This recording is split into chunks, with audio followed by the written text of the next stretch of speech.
Mike, it's been quite a journey. It has been a Yeah. beautiful journey, Al. I can't thank you enough for bringing uh, to Cranard Center and our community, the university, this whole region, um, your beautiful energy and joy and spirit. And it's just been so rewarding to be part of a project and a process of collaboration with you, knowing that you were part of the very opening festivities That's right. at the Cranard Center when it opened in 1969. Yeah, my wife and I went right back. We were here for the dedication concert. And that's why we came here. I was already teaching. I had my company in Los Angeles. But the invitation from Cranard was just too enticing. We had to come. I'm so glad you accepted it. It was April. Look at this. This is the early design of Cranard. And here's our dedication concert. And the interesting thing is, that's the opening of my company. This picture of my wife and I, Suzanne, and taken by Kosi Jian, the Chinese national treasure. And so many years later, we invited him to come and have a photo exhibition in the lobby. Same photographer. So everything full circle, which is great. Yeah, I love that. I love that. Your life's work and what you've done so interestingly and uniquely to bring together so many aspects of your heritage and your embrace of American society and the art forms that you have been so lovingly connected to, both on the physical movement side and on the music side. You have so many beautiful collaborations with long-standing collaborations. And we have so many interconnected friends, mentors, and in the arts. I was so lucky. I grew up with a family, with a culture, which I was deeply into my own culture. And as you know, I came here when I was 17 years old to study architecture.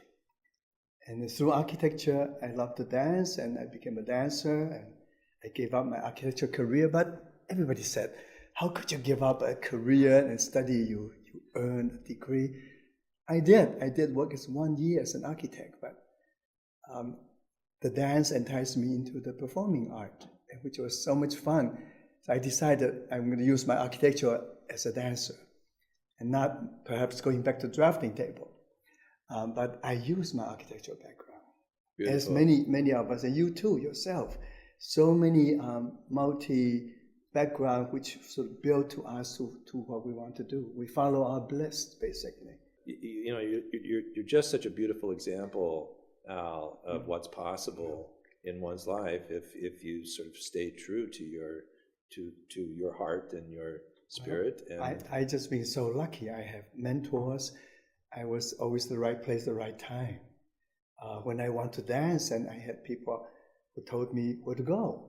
And I was in a small college town in Oregon, and suddenly I was pointing the way to Los Angeles with Lester Horton dancers, and went all the way to Colorado, where Martha Graham and all the early dancers were there. It's a place called Steamboat Springs, Colorado, Perry Mansfield. And that was 1958. I was totally ignorant about modern dance. I was in the middle of where modern dance grew up. So I was able to work with Helen Tamaris, and later on went to New York and discovered Martha Graham and Jose Limon and Rose Cunningham. And one thing led to another. And before I knew it, I was a dancer in New York, performing there. And I probably told you this. I was at Lincoln Center, and I just, by chance, I bumped into the former dance department head here, Margaret Erlanger, locally. Yes. And she said, you have to come and visit me. Illinois, we have this new performing arts center building up. You've got to come see it. It was just at the beginning. You just had the groundbreaking. So I came to see her, and she took me to her house. And as we know, our wonderful friend, Jack Baker's beautiful design that she lived in is a dancer's room. And so she said, well, if you come next year, and we have to find a way for you to come as artist in residence. So she promoted the idea, and then I came. And she was on sabbatical, and she let us live in her house. So we were rehearsing, we danced in that house. And that was the year before the Granite opened. We gave our first performance at Lincoln Hall Theater. And then we built up and we trained the dancers, we got guest artists coming, and then the following spring, we were in a dedication concert. It's such a terrific, sort of magical combination or convergence of good fortunes, and as I said earlier, I'm just so glad that you have wanted to stay connected to this community, Champaign-Urbana community, as you have developed your career all over the world, really, and the balancing and the flow of the geography that is part of your life. I think it's one of you're just a beautiful example of the possibility for people to balance their lives in very healthy and beautiful ways. We were young, but sometimes you have to trust. You have to trust what's happening to you. I was a young professor at UCLA, and it's about to talk about tenure and security. And Granite offered me to come.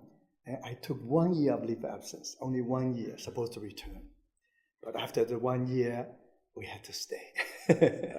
In fact, my former chairwoman, Dr. Hawkins, was very upset with me for me not going back. I'm sure she was. But eventually she forgave me. And we stayed for 3 years as artists in residence here. And then I was invited to teach in the department, and I decided I was having too much fun and I was building my reputation. So we were touring in New York and Connecticut, went to all the dance festivals. And then when I came back, and we got an invitation to go to York University, and they offered me a position as the head of the Oriental Theater program. So we went there for 2 years, but we loved this community. So we were offered to come back to be do some teaching at the same time. We did a couple more concerts here. So, and we had family. We had our first daughter here. We decided Champaign-Urbana is a place to bring up kids. It is. Besides, Granite is here, and everybody come to us. We don't have to go anywhere. That's right. We are. That's right. We're so lucky.